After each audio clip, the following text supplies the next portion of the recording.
अस्सलाम वालेकुम everyone. Literary forms and movements के अंदर आज हम लास्ट टॉपिक जो है वो हम डिस्कस करेंगे। लास्ट जो टॉपिक है हमारा वो है स्ट्रक्चरलिज्म एंड पोस्ट स्ट्रक्चरलिज्म।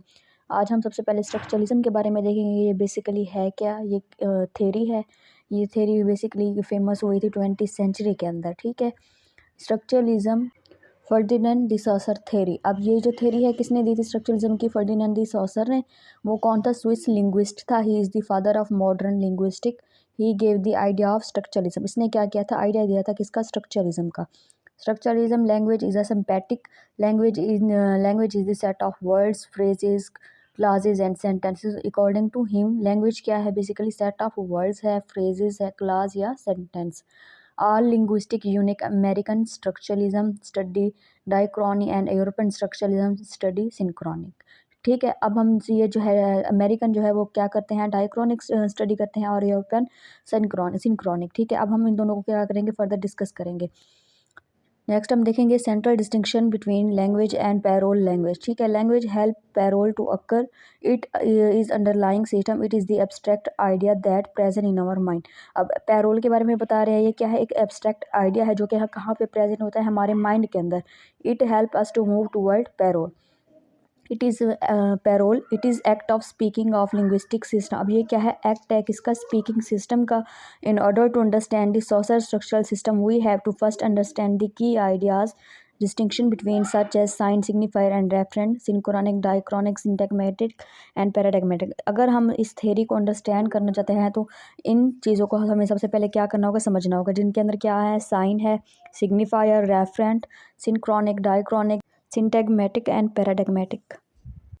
सबसे पहले यहाँ पे है signifier, a kind of sign, symbol, words और phrase that are conveying some message. अब सिग्निफायर बेसिकली क्या होता है? कोई भी साइन होता है, कोई भी सिंबल होती है, या कोई वर्ड होता है, या कोई भी इनकम्प्लीट सेंटेंस यानी फ्रेज होता है कन्वेइंग सम मैसेज, जो कि हमें क्या कर होता है? एक मैसेज कन्वे कर रहा होता है। ठीक है, फॉर एग्जाम्पल यहाँ पे एक ट्री बना हुआ है। ठीक है, अब ये ट्री क्या है? सिग्निफायर है। ठीक है, हमें एक साइन दे रहा है कि ये चीज़ क्या बनी हुई है?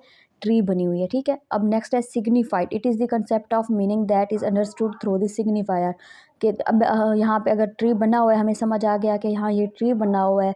अब हमने सिग्निफायर के ज़रिए हमने क्या किया? इसको अंडरस्टैंड किया कि ये चीज़ क्या बनी हुई है? ट्री बनी हुई है। ठीक है, इसका मतलब क्या हो गया? ये वाला सिग्निफाइड, ये कंसेप्ट कौन सा? सिग्निफाइड। नेक्स्ट है रेफरेंट। रेफरेंट देखें कि क्या होता है? द एक्चुअल और real thing which exist in the world. अब यहाँ पे तो पेपर पे ट्री बना हुआ होगा, अब रियल वर्ल्ड के अंदर जो ट्री होंगे, ठीक है, वो क्या होंगे हमारे पास? रेफरेंट। ठीक है, नेक्स्ट है synchronic, the study of linguistic system with in given time. अब किसी भी स्पेसिफिक टाइम पीरियड के अंदर लिंग्विस्टिक सिस्टम की स्टडी करना क्या कहलाता है? Synchronic. For example dialect, idealistic. Next है diachronic. It refers how linguistic system is developed over a period of time. अब इसके अंदर हम टाइम पीरियड को देखते हैं। ठीक है, अगर एक चीज़ अभी ऐसी चल रही है तो 100 साल पहले, 1 सेंचुरी पहले कैसी थी, फिर नेक्स्ट जो आने वाला वक्त होगा फिर कैसे होगी, इस तरीके से। यानी एक चीज़ को देखते हैं कि वो डेवलप कैसे हुई पीरियड ऑफ टाइम के अंदर। ठीक है, नेक्स्ट है सिंटैग्मेटिक, एक्ट ऑफ स्पीकिंग और राइटिंग। अब ये क्या है? एक एक्ट है स्पीकिंग का या राइटिंग का। That requires a sequence of sign, जिसके किस चीज़ की रिक्वायर होता है? सीक्वेंस ऑफ साइन की। How words are sequence in a sentence के, एक सेंटेंस के अंदर वर्ड किस तरह से सीक्वेंस दिए गए हैं। For example this person is wise. ठीक है, अब ये क्या है? एक सेंटेंस है, सीक्वेंस के अंदर हमें दिया गया this person is wise. Next है पैराडिग्मेटिक, द एक्ट ऑफ स्पीकिंग और राइटिंग। ये भी एक्ट है स्पीकिंग या राइटिंग का। That involves possible alternative of word. उसके अंदर क्या था? अल्टरनेटिव्स नहीं होंगे। इसके अंदर हम क्या करेंगे? एक वर्ड की जगह हम उसका अल्टरनेट वर्ड यूज़ कर सकते हैं। ठीक है, for example this person is wise, this person is intelligent. ये था हमारा आज का topic structuralism. Thank you so much for watching.